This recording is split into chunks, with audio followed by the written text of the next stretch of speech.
This was the moment that it would appear most angered President Trump. Flanked by his fellow intelligence chiefs, Dan Coats presents the annual worldwide threat assessment to the Senate Intelligence Committee and essentially says that the basis for the president's enthusiastic endorsement of North Korean good intentions is not just flawed, but wrong. We currently assess that North Korea will seek to retain its WMD capabilities and is unlikely to completely give up its nuclear weapons and production capabilities because its leaders ultimately view nuclear weapons as critical to regime survival.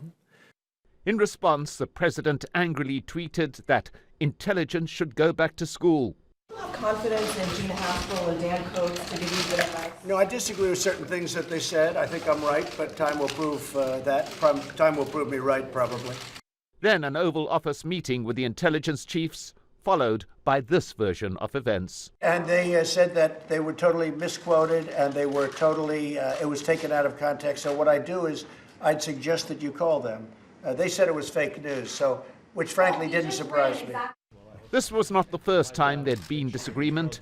The Director of National Intelligence repeatedly denying the president's view that there was doubt about the level of Russian involvement in U.S. politics, and on at least one occasion, visibly surprised at news coming from the White House. We have some breaking news. The White House has announced on Twitter that Vladimir Putin is coming to the White House in the fall.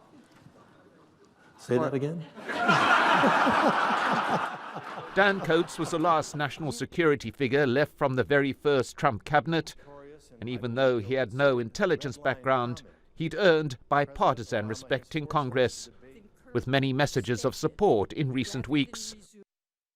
DNI Dan Coats is a good friend, former Senate colleague, and leader of integrity, who's always served our country well, said Senator Susan Collins.